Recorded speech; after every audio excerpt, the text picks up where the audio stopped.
예, 오후 이제 마지막 집회 시작합니다.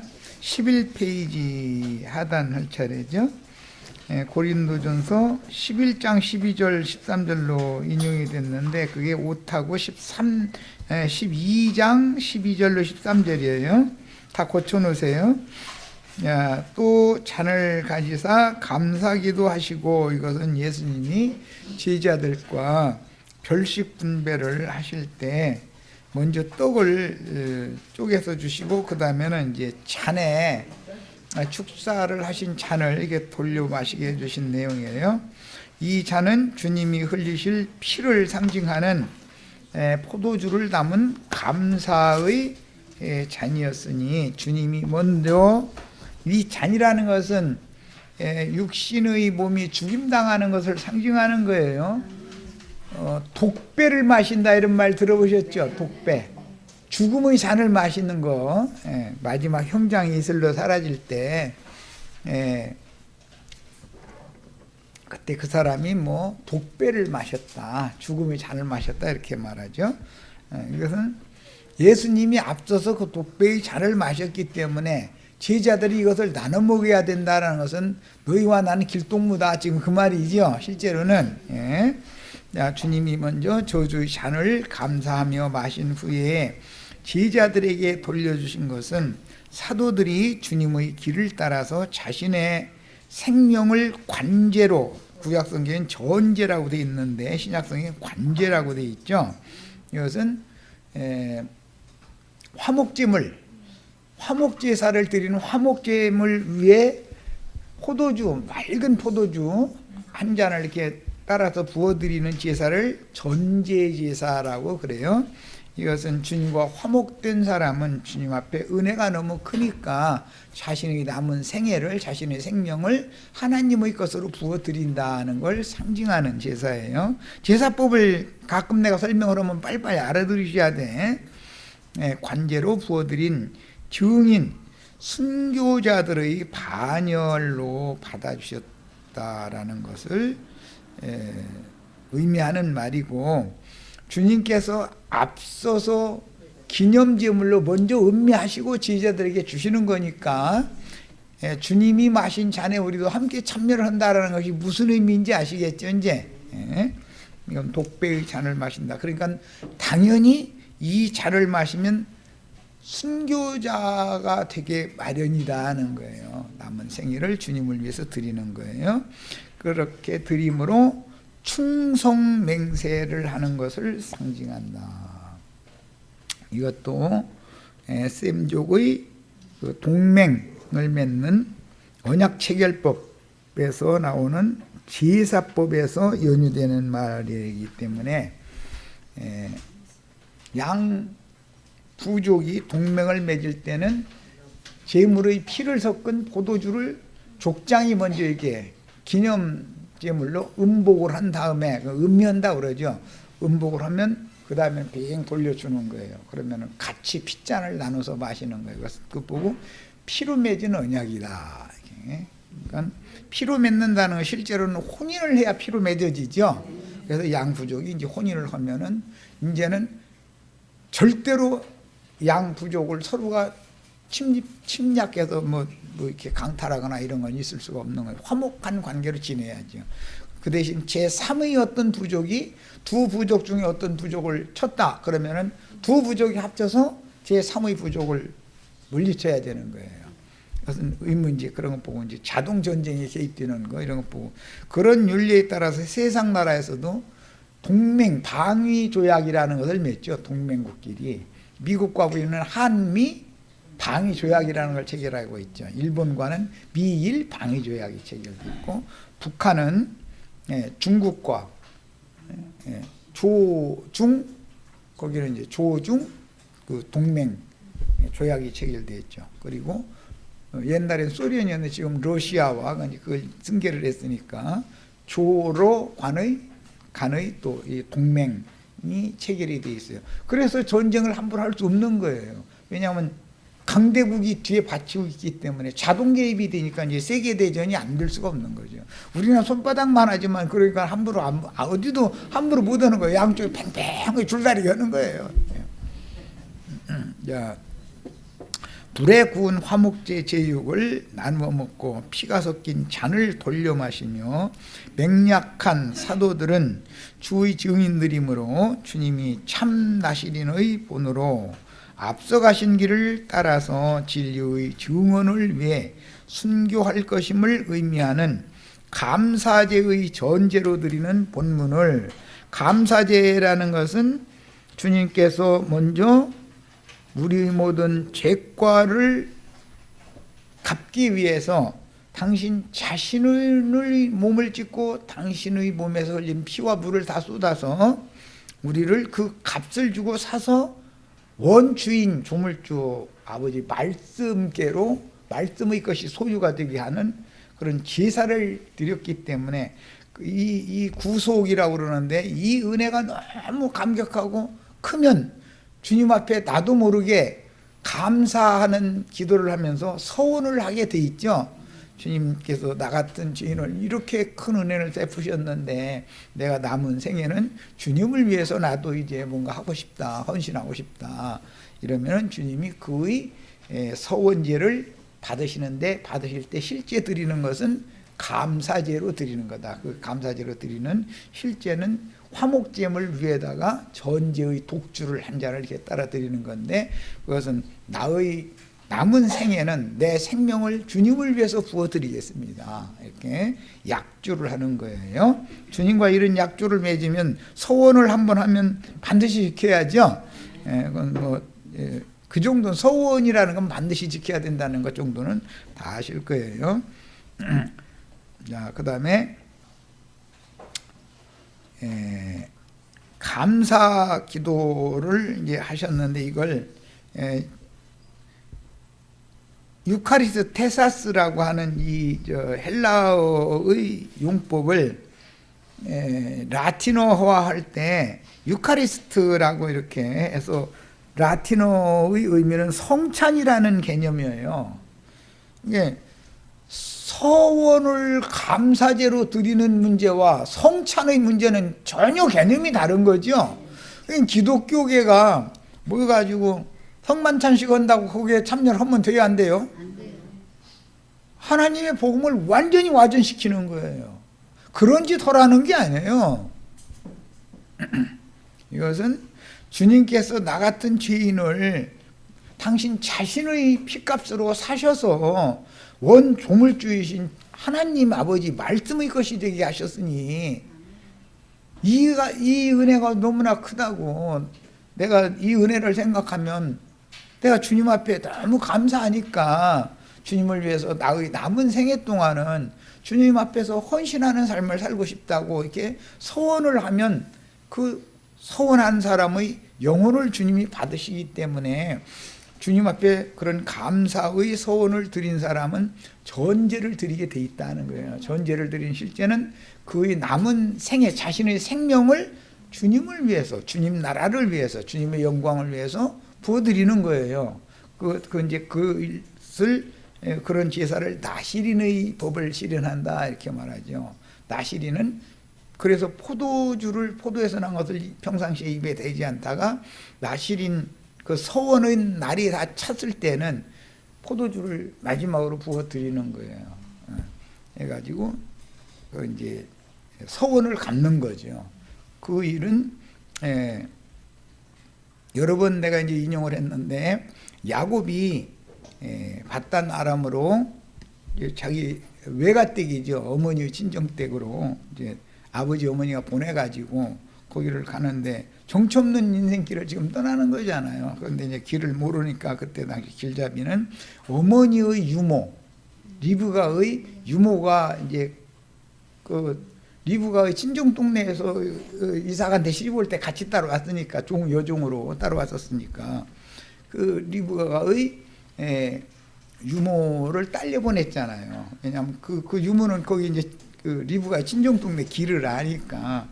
그런데 한 곳에 이르러서는 이제 해가 졌는데 잠이 들었더라는 거예요. 그래서 돌베개하고 잠들었었다고 이제 이렇게 돼 있죠. 그런데 그때 여호와께서 하늘에서 꿈에 나타나서 나는 네 아비 이삭이 섬기던 하나님이요 너희 조부 아브라함이 섬기던 하나님이다. 이제 이후로는 내가 너와 함께 하겠다. 그래서 네가 가는 길에 먹을 양식과 입을 옷 이런 것을 내가 다 공급할 거다. 너 걱정하지 말아라. 이제 그런 거예요. 그러니까 아침에 일어나 가지고 너무 감격한 거죠. 꿈에.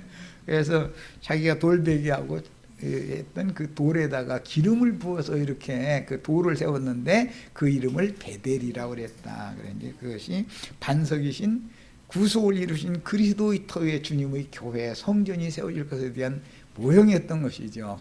이제 야곱은 하나님의 집을 세우는 건축자로 주님이 이렇게 서원을 하게 한 거예요. 이게 너무 감격하니까 하나님 내가 알도 못했는데 내 아버지, 내 할아버지가 이런 하나님 섬겼었느냐고. 만약에 나의 가는 길에서 나를 지켜주셔가지고 먹을 것과 입을 옷을 주사 평안히 내 아버지 집으로 또 돌아오게만 해주신다면 하나님께서 나에게 주신 것 중에서 일체의 10분 1을 하나님께 되돌려드리겠습니다 하고 서원을 했다는 거죠. 그런데 그 서원이 나중에 20년이 지난 다음에 베델로 올라가서 베델에서 그 전제를 부으면서 서원 제사를 올렸어요. 네, 이런 그 창세기 35장에 나오는 말인데 지금은 서원 제사를 드렸을 때 그때 이후로는 여호와 하나님께서 새 언약을 체결하죠. 야곱과 출발할 때 언약을 체결한 것은 옛 언약이잖아요. 이 가는 길에서 내가 너를 지켜서 이 땅으로 돌아오게 해줄 거다라는 약속이었죠. 그건 새 언약은 이제 이후에 대한 약속이었기 때문에 너는 이제부터는 야곱이라고 부르지 않고 이제부터는 이스라엘이라고 부른다. 그리고 네 허리에서 많은 민족이 나게 해줄 것이다. 그건 이제 새 언약이죠. 우리도 이런 야곱의 첫 언약뿐 아니라 두 번째 언약에 다 오늘 참여하는 축복을 다 받으셔야 되겠어요. 그래서 예수 그리스도의 허리에서 이방인과 유대인 모든 많은 사람들이 구원을 얻어서 하나님 나라를 상속받게 되는 거예요. 이제 그런 구약 성경의 예언에서 이런 감사 기도를 한 잔을 너희가 돌려 마시라 그래 놨더니 성만찬식이라고 이것을 갖다 해석을 딱 해놔 버렸다 이거예요.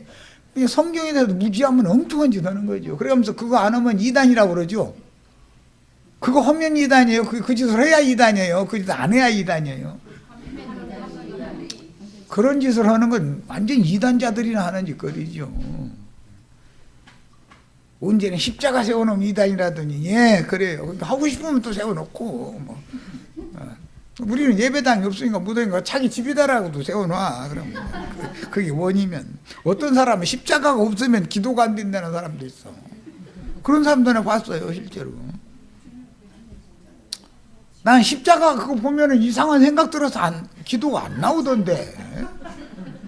영을 이상한 영들을 서로가 받아가지고 말이야.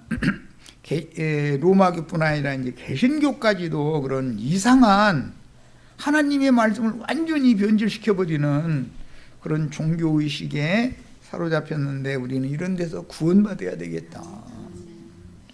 그러므로 이제 맨 아래로 갑니다. 이 자는 연약한 육신의 몸을 입은 사람들이 함부로 충성맹세를 하고 자신의 목숨을 낙헌 예물로 바쳐서, 낙헌이라는 것은 헌신하되 기쁨으로 즐거움으로 드린다 이 말이에요.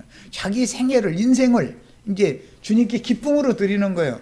그 말은 어떠한 박해와 어떠한 시험과 어떤 난관이 와도 오늘 맺은 언약은 나는 절대로 어기지 않겠다. 이것은 이제 나중에 남녀의 부부관계를 맺을 때 이제 모하르 율법이라고 그러죠. 빅물, 빙패를 주고받는 거예요. 그 증거가 뭐냐면 남편 된 자는 아내에게 가락지를 끼워주죠. 가락지를, 남편이 아내의 손에 가락지를 끼워주는 그 셈조고의 율법이 뭔 의미인지 아시죠? 너는 이제 꼼짝 말하다. 너는 내 것이다. 그런 뜻인 거예요. 그런데 가락지 빼가지고 예배당에 받침돼야 한대요. 나는 예배당과 결혼했다 이 말이죠. 난 내 남편 버리고 나 이 예배당하고 결혼하겠다 그 말이거든요. 유대인들은 신랑집에서 보낸 그 가락지가 아무것도 아닌 것 같아도 그거 잊어먹으면 시집 못 가요. 그 약혼 반지라고 그러는데 약혼 때 그 이제 모하루 율법을 그걸 주는 거거든요. 그거 잊어먹으면 안 돼요. 반드시 찾아야 돼요. 그거 더 좋은 큰 가락지 만들 수는 있어요. 부잣집이면 친정집 부자면 뭐 까지 넘어가 그거 뭐 이게 저 가락지 뭐 신랑이 해준 거 에이 픽 던져버리고 좋은 걸로 큰 거 해가지고 손가락 좀 보라고 이래가면서 하면은 신랑이 좋아할 것 같으죠. 그렇지 않아요. 그는 신랑에게 시집갈 수 없는 거예요. 반드시 신랑 집에서 빅물로 보낸 그걸 가지고 가야 되는 거예요. 그래서 혼수 예복도 그 푸르막이라고 그러죠. 겉옷, 신부의 겉옷은 그 신랑 집에서 보낸 예단을 가지고서 시집갈 때는 그 옷을 지어서 입고 가요. 그걸로 옷을 지어서 입고 가야 되는 거예요. 그렇지 않으면은 시집을 못 가요. 이런 건 이 셈저고 이거 특이한 그 모하루 율법을 잘 아셔야 돼. 하늘에서 보내주신 은혜이신 그리스도로 말미암고 그리스도를 의지해서 하나님 아버지 집으로 가야 되는 것이지 세상 나라의 인간 나라의 의나 선함이나 뭐 이런 거 자랑거리를 가지고 하나님 나라에 절대 들어갈 수 없다는 걸 보여주는 거예요. 자, 그 다음에 그러므로 예수님도 그 밤에 이 잔이 내게서 지나가게 해주시기를 3번씩이나 간곡히 기도하셨다. 바울 사도도 그랬지만 예수님이 맨 먼저 이 기도를 했다는 거예요. 그런데 예수님에게 하나님의 응답이 왔죠. 응답이 뭐예요? 넌 이 밤에 암수도 말 그냥 내일 아침 가서 죽어 그랬죠. 참 이런 응답 받으면 허망하죠. 주여 나 죽게 생겼습니다. 나 좀 살려주세요. 그런데 아주 뒤져버려. 왜 이렇게 안 죽고 이래. 이렇게 오면 참 그 응답이 아니죠. 세상 교회식으로 하자면 그게 무슨 응답이겠어요. 너 왜 이렇게 안 죽고 이래. 빨리 죽어. 그러면 그게 응답이라고 받아들이기는 어려운 거죠. 그런데 이게 정말 쉬운 문제가 아니에요. 그런데 그 응답을 딱 받으니까 자, 네가 죽어야 된다라는 말은 죽음도 삶도 내가 책임진다라는 것을 전제로 하잖아요. 전능자께서 하신 응답이니까. 그러니까 죽으라고 하면 죽고 이제 내가 도로 살려놓게 하면 살아나면 되고 그렇죠? 예. 주님은 하나님은 먼저 반드시 첫 것이 끝나지 않으면 둘째 것을 세울 수가 없기 때문에 항상 일을 이렇게 하신다. 그런데 기독교계에서는 옛사람 첫 것 땅에서 난 것이 뻐등뻐등 살으려고 발버둥을 쳐가면서 나 좀 살려달라고 하니까 이놈아 뒤져버려. 왜 이렇게 안 돼지고 이렇게 너도 고통 나도 고통 같이 고통받냐. 너 죽으면 나도 평고 너도 평고 얼마나 좋아. 그러죠. 그러면 이게 응답이라고 그러면 무슨 놈의 응답이 죽을 자리에서 살려놓는 것이 응답이지 아주 죽으라고 하는 것이 무슨 응답이냐. 그런데 복음을 잘못 전하는 거예요. 기독교인들이. 세상 염려 근심 걱정 아픈 고통이 왜 와요? 옛사람이 내가 살아있기 때문에 그런 고통이 있는 거잖아요. 죽은 사람은 고통이 없어요. 죽으면 무덤에 들어간 사람이 야 내일 뭐 먹지 내일 옷은 입고 무슨 옷 입고 어디 가지 무덤에 들어간 사람은 그렇게는 않을 거 아니에요. 세상사에 대한 모든 염려와 근심과 고통과 씨름과 이런 것들은 다 주선에 맡겨놓고 주님께서 위로부터 다시 주시는 걸 이제 먹고 마시고 입고 하자는 대로 하면 복이죠. 오늘 내가 어떤 자매님 들어오자마자 나 하자는 대로 해 이제는 그만 고집 부리고 그랬는데 고집 부리면 나만 답답해. 그런데 뭐 할 수 없는 거예요 이거는. 그런데 이제 그것도 이런 말이 또 들릴 때가 있어. 예. 한참 내가 힘이 남았을 때는 안 들려. 세상 해도 기분 나빠. 형제님이 나의 사정을 몰라서 저런 소리 한다 이렇게 나가버려. 내가 그런 사정을 왜 모르고 그런 소리를 함부로 하겠어. 다 아니까 그런 소리지. 세상 만사 다 주님 손에 맡기고 무덤에 장사되면 그때야 비로소 안식이 와. 그게 무교절이라는 거예요. 무교절날 그게 안식일 날이죠. 절기 중에 안식일이 겹친 날이었기 때문에 유대인에게는 그날이 큰 안식일 날이다. 그랬어요. 예수님이 큰 안식에 들어갈 때 나도 안식에 들어가야죠. 함께 죽고 함께 장사되면 이제는 세상 염려, 세상 근심 다 주님 손에 맡길 수밖에 없는. 여태가 발버둥 쳐봤는데 내 맘대로 돼야 안 돼요. 그래도 이번 한 번만 더 할 거라고 해보세요. 그러면 하시라고. 주님께서는 참 너도 즐기다, 나도 즐기지만 너도 대단하다 이러시죠. 그러면 어느 날 눈물을 흘리면서 주님, 내가 주님을 이제는 순종하겠습니다. 그래서 가라고 하면 가고 쓰라고 하면 쓰고 앉으라고 하면 앉고 나는 이제 주의 것이니 나는 주의 종일이었지 세상의 종이 아니니까 세상이 오라는 대로 세상이 하자는 대로 이제는 않겠습니다. 주님이 하자는 대로 이제 할 겁니다.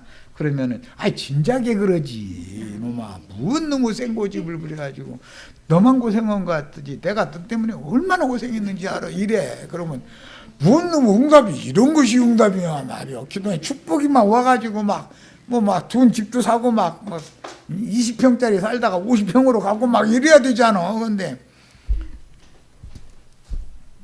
20평짜리 살던 것이 10평으로 되더니 새 집으로 가더니 월세 집으로 가더니 이제 빈털터리가 길거리에 앉게 만들어 놔버리고 길거리에 앉으려고 마세요. 그 직전에 나오셔야지. 적어도 길거리까지 다 앉으면 되겠어. 그런데 사람은 내가 끝까지 가보고 말 거야 또 이래 또. 아이고 누가 이겨. 누가. 하나님이 이겨 내가 이겨. 야곱은 밤새도록 하나님의 사자 씨름했는데 야곱이 하나님을 못 넘어뜨려.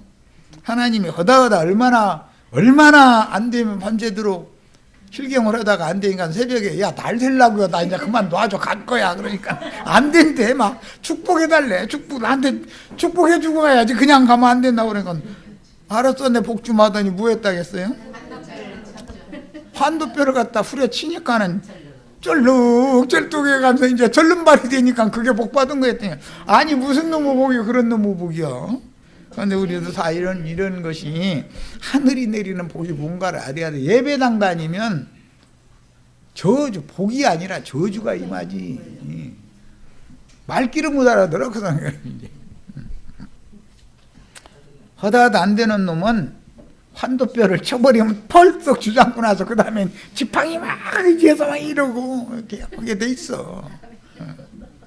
지팡이가 앞에 한 발짝 가면 따라가고. 그것이 안전한 인생이라는 거예요. 그래서 우리의 믿음의 본이 되신 지팡이, 우리의 길 안내자가 되시는 예수 그리스도 그분이 바로 길이다라는 걸 내가 곧 길이요 할 때 이게 뭔 소리인지를 알아야 된단 말이에요. 우리가 하나님의 영광에 가려면 나의 믿음의 표본이 되시는 나의 길 안내자가 되시는 지팡이로 비유가 되신 예수 그리스도 그분이 나의 길이 되어야 된다. 그러면 그 지팡이를 따라서 가면 아버지 집에 하늘 아버지 집에 당연히 도착되게 돼 있다는 거예요. 복음을 이렇게 전해야 되는데 거꾸로 전하죠. 지팡이 무슨 놈 필요가 있냐고 이렇게 팽개쳐버리고 활기차게 걸으라고 막 이렇게 나와. 해보자 할 수 있다 막 군대요? 뭘 할 수 있는데 인간이 뭐 하면 맘대로 돼야 안 돼요. 그런데 해보자 할 수 있다 그거 배우려면 순복음교회 가셔. 거기 가시면 그냥 하면 되는 거예요. 거기 가면 하다가 쫄딱 망해야지. 하다가 뭐 쏠락쏠락 되면은 그게 진짜인 줄 알아. 참 사람 주고 아주. 자 오늘날 기독교기가 주님과 한 상에 둘러앉아서 축사하신 떡을 먹고 감사기도 하신 잔을 돌려가며 마신 진리를 어떻게 간교하게 변개시켜서 진리의 증인 순교자들의 피의 양과 증인 순교자들의 수를 채우는 하나님의 우주 경영을 지연시켜서 때와 법을 연장하려고 그러죠. 마귀가 하는 일은 뭐예요? 세상 나라를 연장시키는 거죠.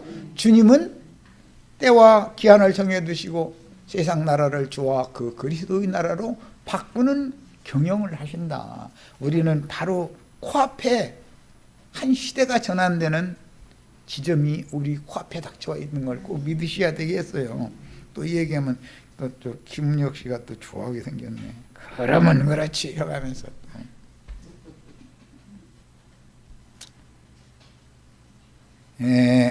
마태복음 26장 28절로 갑니다. 이것은 죄사함을 얻게 하려고 그랬는데 이 성경에는 죄사함이라는 말은 없어요. 죄들의 사면 용서라는 말인 거예요. 범죄자들에 대해서는 용서를 해 주셔야죠. 죄는 마귀의 살아있는 인격인데 죄를 용서해 주면 하나님이 불의하게 되죠. 기독교계는 이 죄와 죄들이라는 거에 대한 용어도 구분 못해. 그런 사람들 만나서도 영적 대화한다고 하다 막 우겨 싸면 답답하지 아주. 죄는 심판의 대상이지 용서의 대상이 아닌 거예요. 범죄들에 대해서는 용서를 받아야 돼요. 죄인은 용서하시지만 죄는 하나님은 미워하시는 분이다라는 걸 철두철미하게 하셔야 돼. 자, 많은 사람을 위하여 흘리는 바다의 피 곧 언약의 피니라 그랬어요.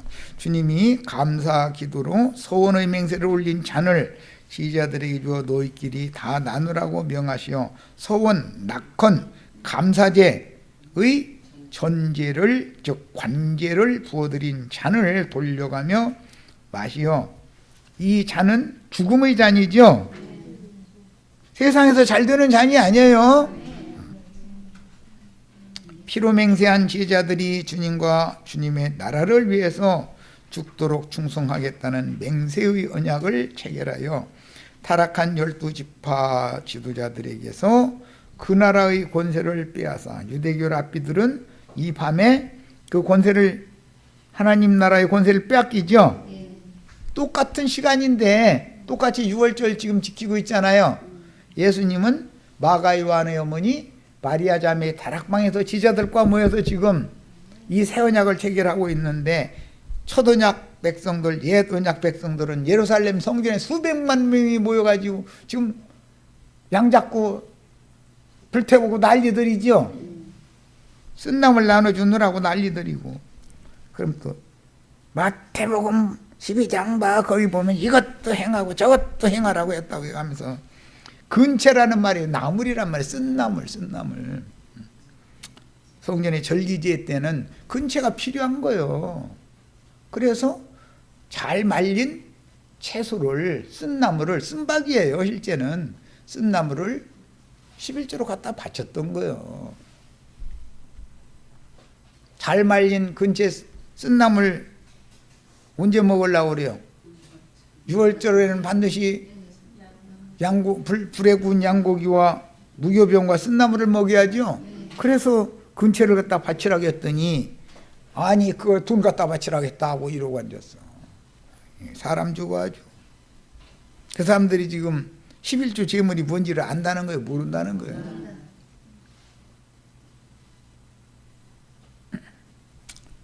뿌리 깊은 쓴나물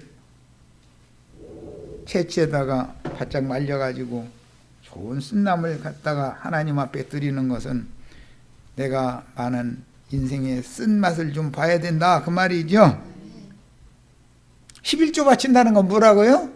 우리 형제 자매님들이 인생의 삶에서 쓴맛을 좀 봐야 소화가 돼. 하나님 말씀 먹으면 쓴맛이 뒤따라와야 소화가 되지. 그래서 참 이게 무슨 뜻인지 모르게 돼 있어. 하나님 말씀이 너무 놀라워. 그래서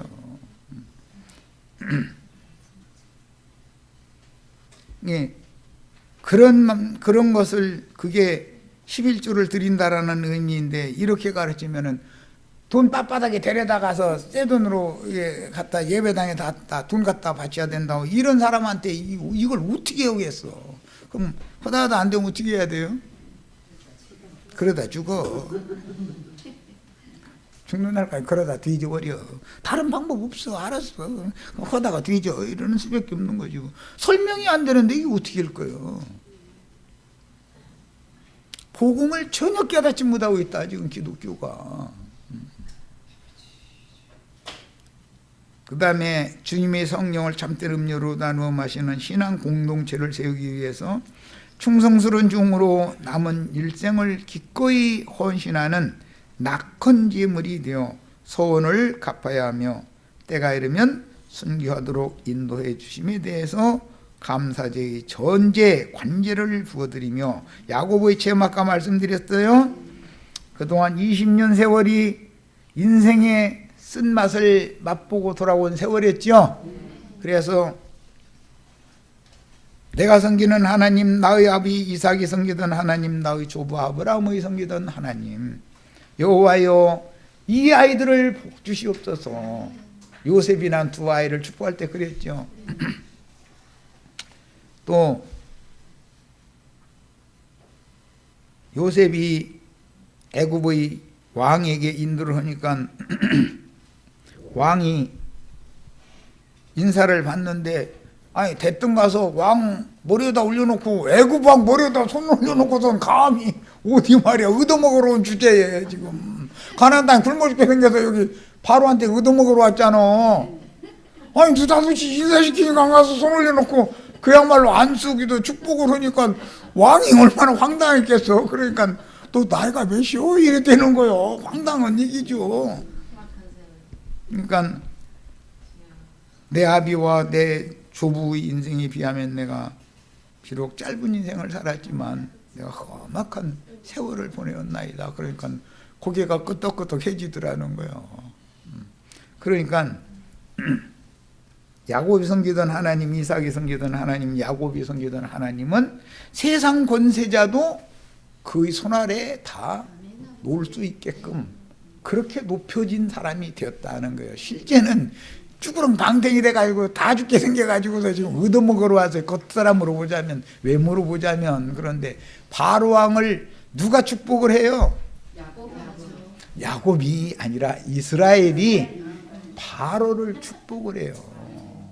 이게 대저 복빌물 받는 자가 큰 자다. 아니다. 대저 복을 빌어주는 자가 큰 자지 복빌물 받는 자가 큰 자일 수는 없어. 애굽왕 바로보다 누가 큰 자예요? 이스라엘이 큰 자가 됐어. 우리가 다 이런 축복이 임하시길 바라요. 이게 성경 이야기예요. 이게 우리의 주님의 말씀을 받아서 쓴 나무를 마시고 먹고 마시게 해놓으면 사람이 말씀이 육신이 돼서 말씀이 소화돼서 자신의 피가 되고 살이 된 사람은 세상임금 미국 대통령도 가서 머리 위에 탁 안수해주면 그 사람도 축복 받으면 다행이고 안 받으면 끝이고 뭐 어쩌겠어. 우리가 다 이와 같이 되셔야 되겠어요. 세상 신에게 가서 굽실거리고 그런 사람 절대 되시지 마세요. 우리가 섬기는 하나님은 이렇게 큰 하나님이야. 야곱은 베델에서 꿈에 이삭과 아브라함의 하나님을 만났고 그분께서 자신의 일생을 인생길을 인도하여 아버지 집으로 돌아오게 해주신다면 여호와께서 야곱에게 주신 모든 것의 10분 1을 되돌려 드리겠다고 소원을 했지만 실제로 그 10분 1은 야곱의 인생 체험을 하나님 앞에 드린 거였다. 그것이 베델로 다시 돌아와서 전제, 화목제와 함께 전제를 드렸다. 이렇게 기록이 됐고 그 전제를 하나님이 기쁘시게 받으시고 나더니 네 허리에서 열조가 생겨나게 해주겠다. 내 이름을 다시는 야곱이라 하지 않고 이스라엘이라 하겠다 하고 약속을 하셨어요. 새언약이라고 그래요. 오늘 이런 새언약의 축복이 우리 형제 자매님들에게 다 부어지기를 바라요. 자, 그때 이후로는 야곱이라는 이름으로 부르지 않고 이스라엘이라고 부르셨으니 완전한 새 사람이 되어 전능하신 하나님과 이스라엘 총회가 네 허리에서 나올 것이다 라는 기업과 후사의 새 언약을 다시 체결을 하게 되었어요. 20년 전에 베들에서 서원으로 언약을 체결했었죠. 그런데 그 언약을 오늘 드디어 이루는 날이다. 실현시키는 날이다. 자, 출애굽기 35장 창세기지 35장 다 같이 펴셔서 몇 절만 읽고 오겠습니다. 요한복음 13장 하는데 뭐 창세기로 갔다 계시록으로 갔다 그러면 헷갈린다 하시지 말고 잘 말하고자 하는 요지의 의도를 잘 깨달아가면서 들으셔야 되겠어요. 자, 10절부터 읽겠습니다. 야곱이 9절이다. 야곱이 밧단-아람에서 돌아오매 20년 만에 돌아왔죠. 하나님이 다시 야곱에게 나타나서 그에게 복을 주시고 하나님이 그에게 이르시되 네 이름이 야곱이지만은 네 이름을 다시는 야곱이라 부르지 않겠고 이스라엘이 네 이름이 되리라. 야곱이라는 것은 형의 발꿈치를 잡는 자다라는 뜻이고 술수에 능한 자라는 뜻이에요. 야, 그가 그의 이름을 이스라엘이라 부르시고 이미 28장에서 이스라엘이라는 새 이름을 받았지만 아직도 이스라엘이라고 인정은 못 받았죠. 여태까지. 그러다가 오늘 이후에 드디어 이제 이스라엘이라고 인정을 받는 거예요. 이걸 새 사람이 되었다 그래요. 하나님이 그에게 이르시되 나는 전능한 하나님이라. 생육하며 번성하라. 창세기 1장 26절로 28절에 나온 말씀 여기 재인용됐죠. 한 백성과 백성들의 총회가 이 말 때문에 율법에 이스라엘의 총회가 나왔고 하늘에 기록한 장자들의 총회라는 말이 나오는 거예요. 이스라엘의 총회에서 끊어지면 영혼이 멸망하는 거예요. 이스라엘의 총회에 가입이 돼서 이스라엘의 총회에 가입되려면 내 이름이 어린 양의 생명책에 분명히 돼 있어야 된다.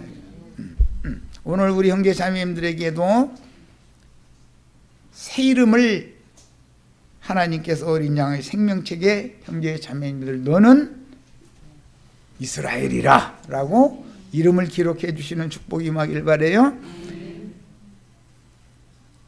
백성과 백성들의 총회가 네게서 나오고 왕들이 네 허리에서 나오리라. 우리는 이 왕들이 돼야죠. 그리스도로 더불어 제사장이 되어 그 1000년이 차이까지 왕 노릇하리로다. 소자들이 주와 함께 앉아서 이스라엘 12지파를 심판하게 해주시는 권세를 받는다는 거예요. 네 허리에서 나오리라. 신약에 이 말씀이 인용이 됐죠. 아브라함의 자손인 레위는 11조를 나중에 율법에 의해 받지만 실제는 그가 누구의 허리에 있었어요? 11조를 최초로 바친 아브라함의 허리에 있었었죠. 그래서 10조의 허리에서 나왔다 이렇게 표현을 해요. 내가 이 세상에 나오게 된 건 내 아버지 허리에 있다가 어머니 모태로 그 씨가 옮겨져서 하나님의 잉태케 하심을 따라서 내가 세상에 보내졌어요. 우리 10조의 허리에 있었다. 이것은 아브라함, 이삭, 야곱의 허리에서 왔다라는 그런 비유적인 표현이에요.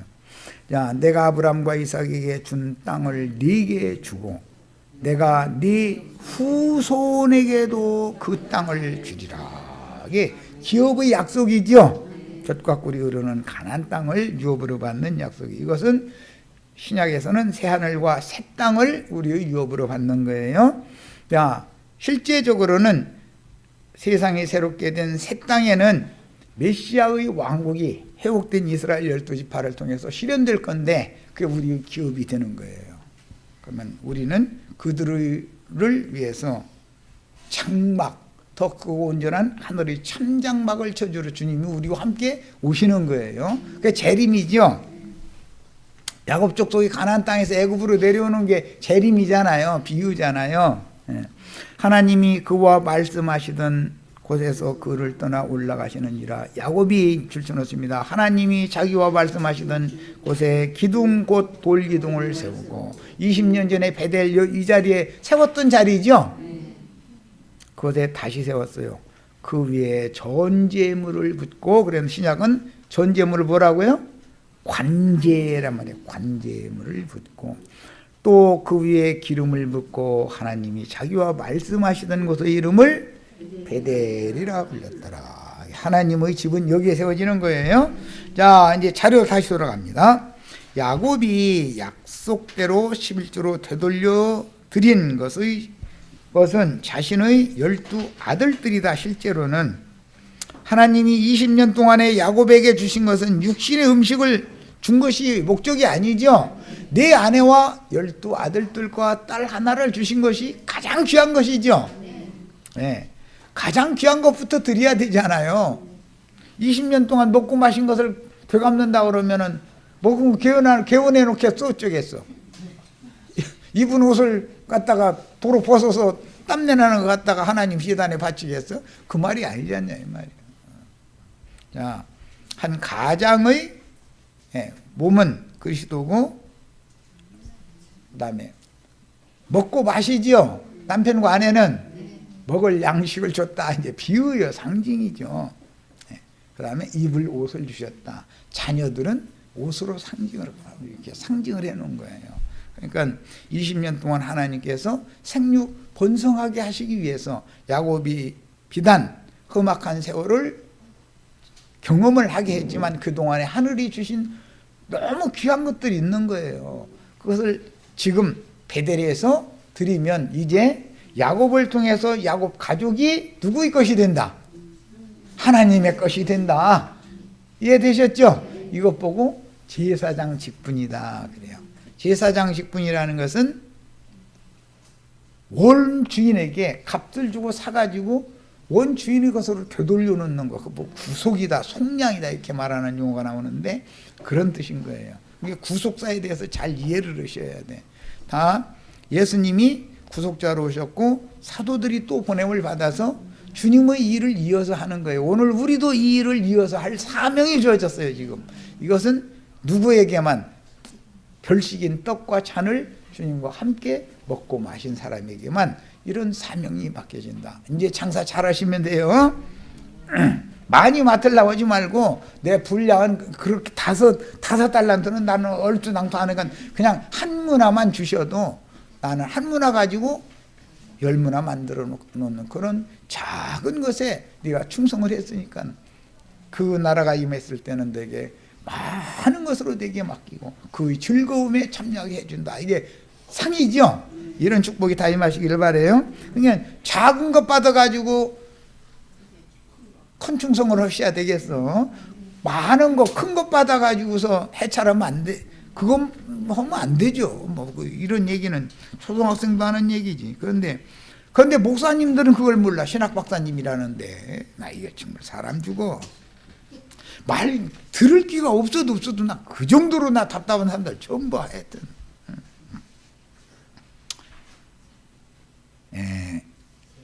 하나님께 11조로 드려지는 것은 자신의 12아들들이고 그들을 속하기 위한 무양의 제물이었다.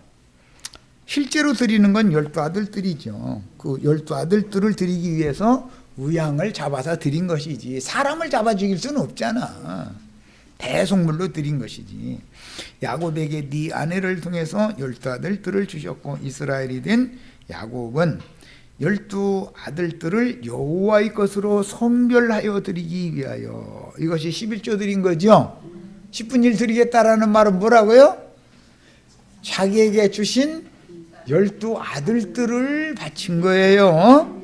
예수 그리스도의 것이 된 형제 자매님들을 예수님이 우리 영혼을 하늘 아버지께 11조로 드렸죠. 우리도 또 나가서 전도를 해서 그 영혼을 얻어서 하나님의 것이 되게 만들어야 된다. 이게 11조를 바치는 율법 실현이다 이런 말이에요. 세상에 돈 갖다 내라는 말이 아니단 말이에요. 세상 예배당에. 자, 네 아내를 통해서 이것은 천지 사방 땅끝까지 네 있으로 상징이 됐어요. 사방에 있는 모든 교회들을 통해서 12아들들을 낳게 한다. 이것은 계시록 최후로 해를 입은 여자가 미가엘의 군대를 낳죠. 이스라엘이 된 야곱은 12아들들을 여호와의 것으로 성별하여 드리기 위해서 베델에 돌아와서 화목제와 전제를 드려서 20년 전에 베델에서 하나님과 약속한 서원을 갚았던 것이다. 20년 전에 맺은 것은 첫 언약이죠. 오늘 맺는 것은 뭐예요? 새 언약 체결을 한 거예요. 35장 창세기. 창세기 28장 20년 전에 야곱이 옛 언약을 체결을 했고 11조를 바치겠다고 약속했잖아요. 20년이 지난 다음에 새로 언약 체결을 또 했다 이거예요. 자, 그 다음에 죄들의 사함을 얻게 하려고, 이건 아까 이미 설명했는데, 구약시대의 율법제도에 따라 드렸던 제사의 목적은 지난날 범한 죄들을 용서받는 것이었으며, 지난 죄들을 간과하심을 받아서 심판의 사자가 지나가게 건너가게 해주는 조건은 대속제물의 피였으므로 아버지께서 주님께 맡긴 잔은 지나갈 수 없었고, 주님이 친히 감당하여 사도들에게 본을 세워서 반드시 먼저 죽음의 잔을 마셔야 했던 것입니다. 이 응답을 기도하실 때 응답을 받았던 것이죠. 죽어야 된다는 확신을 딱 받으면 그 다음에 잡혀가고 죽는 것이 아무 상관이 없어지죠. 이제 마음에서 이미 죽음을 초월을 했고 죽음을 정복했으니까. 제일 중요한 것은 내 마음에 죽음을 정복을 하느냐가 더 중요하죠. 이게 안 되면 죽는다는 것이 두려웠고 떨릴 수밖에 없는 거죠. 자, 피 흘림은 곧 심판을 당하여 죽임을 당하는 것을 의미하였으므로 모든 죄인들을 살리기 위해 제물이 대신 죽임을 당하고 불사름 당하고 쪼개지는 방법으로 하나님께서 대속제사를 정하신 것이고, 주님께서 성경을 이루신 것이며, 사도들은 이 사실을 증거하는 증인 순교자들이 되겠다고 한자리에서 떡과 잔을 마시면서 맹세로 충성서약을 한 것이었다. 그런데 이 자리에 충성서약을 하는 자리에는 가룟 유다가 빠졌더라는 거예요. 참 비밀이죠, 아주. 아벨이 양의 젖새끼와 그 기름으로 제사안이 받아주신 것은 그의 부모를 덮어주고 가려주고 주려고 여호와 하나님께서 친히 잡은 짐승의 가죽으로 옷을 만들어서 무화과나무 치마를 벗겨버리고 새 옷을 입혀주신 것이죠. 이것은 신약에서는 너희 옛사람과 그 행위를 벗어버리고 그리스도로 옷 입어라, 이렇게 설명을 했으니까 뭐 내가 긴 얘기를 안 해도 충분히 설명이 되죠. 자, 그래서 죽임을 당한 속사람을, 겉사람을 죽이고 속사람을 살려서 하나님을 섬기게 하려고. 속사람은 피가 있어요, 없어요? 속사람 피가 없죠. 혈육에 있는 사람이나 피가 있는 거잖아요. 겉사람의 피 흘림을 통해서 속사람이 구원을 얻게 하는 것이 하나님의 구원 방법이었다. 그러므로 모든 아담 세계의 인류는 레위기에서 지시하는 제사법을 바르게 알고 하나님이 지시하신 대속 제사를 통해서 여호와의 영광 앞에 나아가는 새롭고 산 길을 찾아야만, 아까 예수님이 내가 곧 길이다 말씀하신 의미를 잘 알아야 된다 이거예요. 그건 뜻도 모르고서는 괜히 엉뚱지도 안 되죠. 성만찬식 한다고 그러고 앉았으면 안 되죠. 그래서 새롭고 산 길을 찾아야만 인간들의 눈이 가려져 있어서 주님이 이미 마련해 주신 그 길을 지금 찾지 못한다. 새롭고 산 길을 알고 찾은 것 같지만 이제 이건 득도했다 그러는데 길을 얻었다 이거, 하나님께로 나가는 길을. 그런데 헤매는 소경들이, 소경이 인도하면 길 인도를 바르게 받아요, 못 받아요? 그러므로 사도들은 다른 길로 이끌려는 마귀의 앞잡이들에게 엄청난 박해를 당하며 생명길로 인도하는 길잡이 노릇을 하기 위해 목숨을 바쳐서 언약을 이행해야 했으니 증인들의 수가 차야만 그래도 못다가 떠나네. 메시아의 왕국이 새 땅에도 실현이 되는 것입니다. 그러므로 우리는 지금 이 악하고 음란한 세상 나라가 빨리 심판받아 버리고 주와 그 그리스도의 나라, 영광의 나라가 실현되는 것을 추구하는 사람들이에요. 세상에 수출이 잘 되고 뭐가 잘 되고 하는 걸 추구하는 사람들이 아니에요. 그렇게 하면 이제 이 세상 나라 사람들한테는 박해가 올 거예요. 이 얘기하면은. 우리는 세상 사람들이 아니에요. 세상은 우리와 아무 상관이 없어요. 우리는 주님의 나라를 추구하는 사람들이에요. 자, 여기까지서 마칩니다.